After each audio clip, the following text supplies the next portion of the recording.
Kaya kaluwasan na kaigsunan sa matag usa ka nato. Alang tungod yun na resulta sa ato ang pakigsuon ngadto sa Ginoo igsoon. Sa panahon nga adunay mga problema sa imong kinabuhi. Sa panahon nga wala nakakasabot sa imong kinabuhi mga kaigsunan. Pagsuot nimo ang imong higala sa Hesus Kristo mga kaigsunan. Wala kay problema. Tungod kay masulbad og dali kung ang si Kristo ang imong suod nga higala. Matod pa sa Juan 15:14, "Kamo ako mga higala, kung buhaton ninyo ang isugo ko kaninyo, dili ko kamo nganlan na ulipon, apalinganlan ko kamo nga mga higala." Wow, pagalindot kay mga kaigsunan, no? Forever friends. Anywhere with Jesus.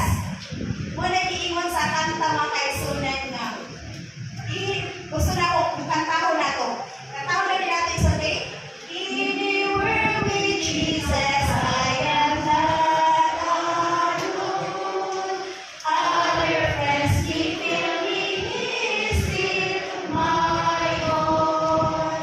Amen na kaigsunan. Pagkalindot yun kaayo. Sa maungan na binuon ka nagpahinumdum ka nato. Kuyong ko na yun nato ang Ginoo mga kaigsunan. Wala ikapakyasan ng mga buot sa atong kinabuhi. Dinhi sa kalibutan mga kaigsunan, aduna tayo mga suot nga higala. Dili tayo bumatag sa tagsa, pero kabalong ko na ang mga tato sa kaninyo mga kaigsunan, aduna ko'y mga suot nga higala. Ay may sama man dito'y suot nga higala.